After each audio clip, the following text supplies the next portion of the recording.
Donc c'est un daimon au sens grec du terme, que les catholiques appelleraient des démons.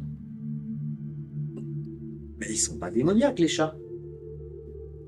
Alors pourquoi voilà, on clouait les chats noirs sur les portes des sorcières, les hiboux, mais ça c'est de la superstition.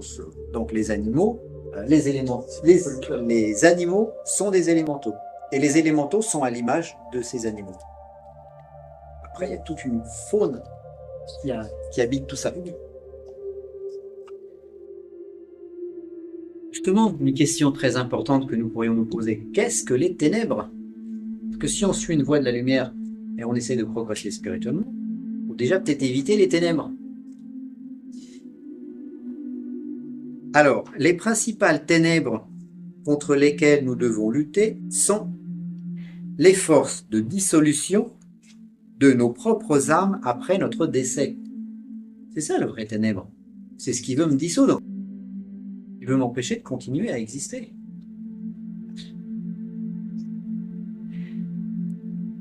Mais ces forces de dissolution, quelles sont-elles?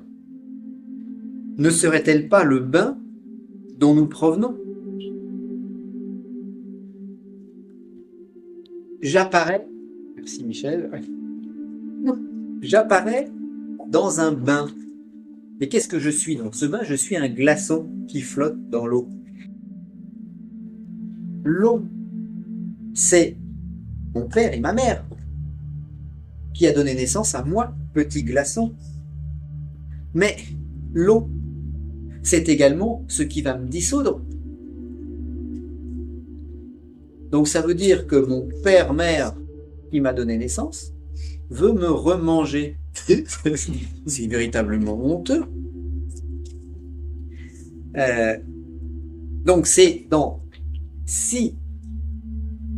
je me conserve en tant que glaçon, je continue d'exister dans mon bain.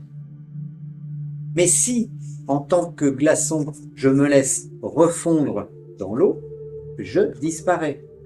Et à ce moment-là, évidemment, l'eau devient une eau diabolique. C'est-à-dire que, selon la manière dont moi, je vais prendre les choses, en tant que glaçon, mon père-mère, c'est-à-dire mon bain, est sain, merveilleux, il me soutient, ou il est diabolique, il m'absorbe.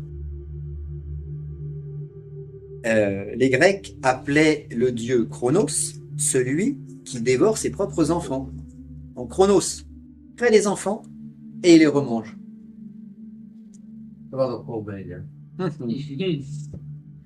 Donc, nous devons aimer notre bain de jouvence